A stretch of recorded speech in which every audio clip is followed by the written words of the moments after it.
right about where we left off. But before we get started, I gotta say that this cabinet's made of steel, so everywhere I've scraped, drilled, and cut is gonna get rusty unless I do something. So you'll see that gray looking spray paint there, that's Rust-Oleum, bright galvanized coating. It has to be coated with something or it's gonna rust. Okay, now I'm going to mount the aluminum fan plate into the box. So you see there's one screw there, but there's really four of them, one in each corner. I'll show them to you in a minute. See that shelf in there? It's kind of blocking the clear air intake of the fans. So I'll show you what I'm going to do about that. Now we're on the inside looking at one of the four corner mount screws. Now you see what I did there is I stacked up some flat washers to pull that away from the shelf, help get a little bit better airflow right there where that beam is blocking the circle of the fan.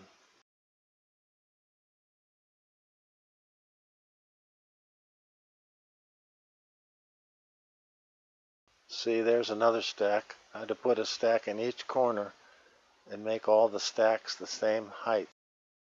Okay, out across the middle span of this aluminum plate, it's kind of flimsy and floppy, so I put this brace in there. It's just a chunk off some aluminum angle, drilled 2 holes and mounted it. Now it's a lot stiffer there.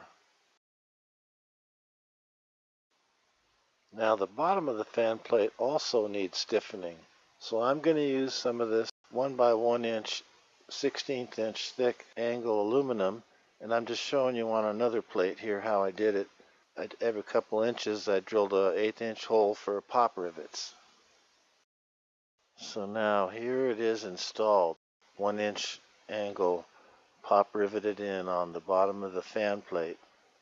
You can see a little white goo, that's some of my caulking adhesive, just a little extra protection from it vibrating. Makes the fan plate a lot stiffer across that span. Now here's a look at it from the other side. You can see the pop rivets and the white adhesive, and there's one of the 4 corner bolts that's holding the plate in the box. See, there's another one.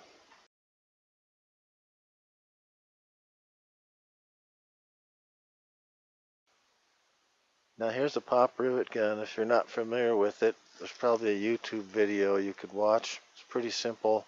They don't cost very much. They're at your big box store, hardware store. This was 1/8 inch aluminum. Okay, imagine this is some metal that we just drilled a hole through. There's the hole. And you'll look and see those little burry things there. That represents what happens. It's a sharp, rough edge from when you drilled through and cut your skin, and it won't let parts sit flush. Now here's the same hole after you've chamfered or deburred it. It's quick and easy to do. So say you want to drill a 1/4 inch hole. There's the 1/4 inch. Well, you start with a small drill so you can accurately start on your mark. That's a 1/16 inch. Then you go to 3/16. Then you do your 1/4 inch hole. But now to do the deburring, you chuck in a 3/8 drill and just lightly touch against the metal on both sides, and it'll take that burr right off.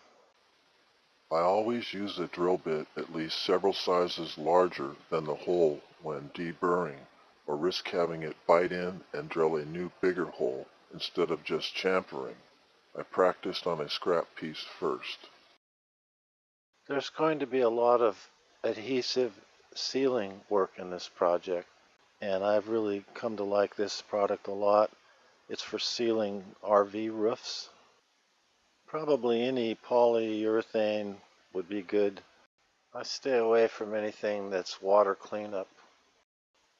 Okay, now we're talking about the openings cut for the fans. If you'll notice in these pictures that it's been rounded off pretty severely to allow the air coming into the fan to be efficient, smooth, and not turbulent. Let's talk about making that rounded off like I did. So imagine this is the edge cut with the jigsaw, the edge of the hole for the fan. You got to get rid of those burrs, make it more smooth. So you see this side just used some hand sanding to cut the edge off, but this side is severely beveled and rounded, and that's what we'll talk about here. What I used was an angle grinder with a metal grinding disc, and it's fairly aggressive, so I've got to keep moving it along. It'll be kind of rough, but it'll break down that edge and get it beveled. Then when I finally got it close to the shape I wanted, I used this, and it's the same tool with a sanding disc attachment, and that'll get it down to a finer, smooth finish. Now this, remember in part one when I used this, it's an angle grinder with a cut-off disc. This is what it is. It's the same tool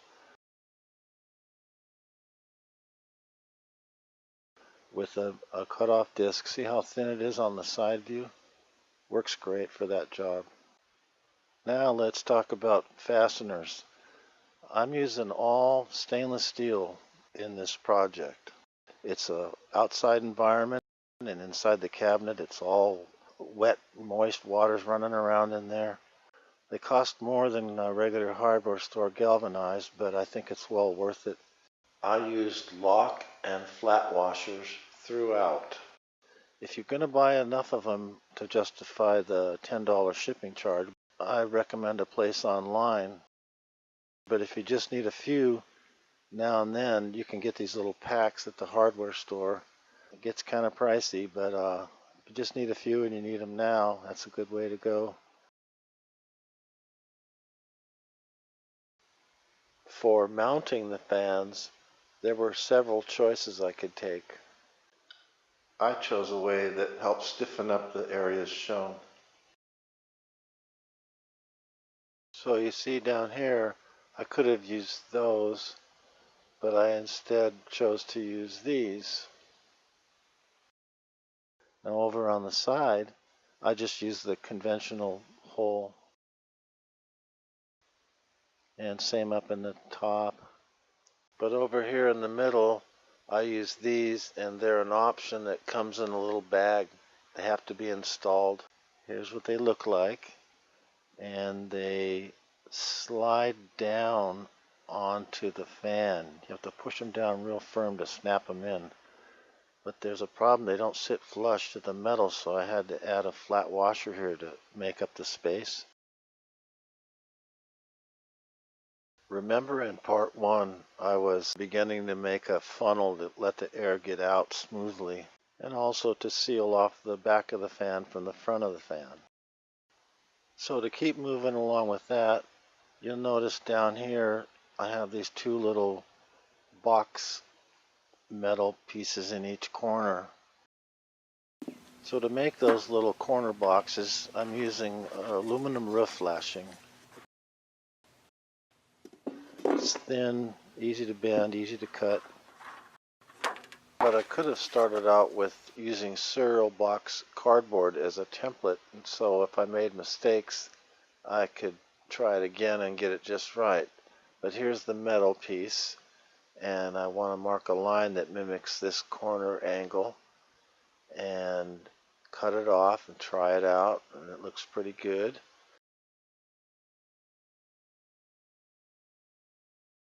So here it is now. There's the place I'm going to bend it, and the edge is rounded off. Now here it is, bent over on the line, and it fits down in there nice. Okay. There's another hole that's got to be plugged up. That was just there from the original manufacturing. So I filed off my burrs, put some adhesive on, slapped it on up there, and it's good to go. And there's what it looks like all caulked in. We're not looking for pretty here, we're looking for sealed. And there's the one on the other side. So that's all sealed. Now I need to work on sealing up this bottom. Look at that big hole. Same here on the other side. Here's a chunk of aluminum roof flashing I cut out that matches the width of the cabinet, rounded corners, and I folded a little angle here to make it stiffer. And it goes inside. A bit of a struggle getting it in here, but it finally popped in. So now you see that big hole's filled up on that side and that side. So now I gotta deal with this corner. So I got some more cereal box cardboard. I got a corner and I put it in and I marked it and cut it and tried again. I made a mistake. I had to get some more cardboard and I keep going until I got it a nice piece that matches that corner and comes out just shy of flush there. It doesn't have to be perfect. Then I folded it the other way and I used it for the other side. So I got my template made, and so I go and I trace it around on the aluminum roof flashing, cut it out, bend it in the middle, and begin fitting it into the corner with that side just shy of flush. If there's a little gap here, little gap there, it doesn't matter. I'll just fill it in with caulking. Nice. Now I'll just do the other side. Here it is, all sealed in those corners, crossed span, other side. Now I need to make the last funnel piece made out of aluminum roof flashing. Goes down in here, and I've already started by cutting that notch out that fits around that bracket and rounded off the corners so that they'll clear the caulking that's already there. There's the shape of it. And it goes down in here. But there's only one problem. So here's where the box chute bolts back on, and it goes through my window into my room. And this cardboard box will represent it. Now it all seems pretty straightforward. You just line up your holes and put the factory screws back in and tighten them down on the flanges. But the top doesn't go on top there, it goes underneath, unlike the others, and then you put your screws in. But the problem is these 4 top screws were never meant to tighten against the box chute flange. The box chute flange holes are way too big and the screws just pass right through them. Pass right through and screw into these holes here in the original fan assembly frame, which is no longer part of this project. So these 4 sheet metal screws are going to have to be replaced with regular machine screws and nuts with a flat washer on the inside to cover the big holes. But I'm not going to install this box chute until after the electrical wiring to the float switch and the pump is installed. And likewise, this last funnel piece cannot be installed until after the box chute is installed. So I want to make sure it fits well in there now. Now there will be limited access to apply the adhesive to secure this last funnel piece, so I'll probably just have to dab a little bit on my fingers and apply some at least along these 2 sides.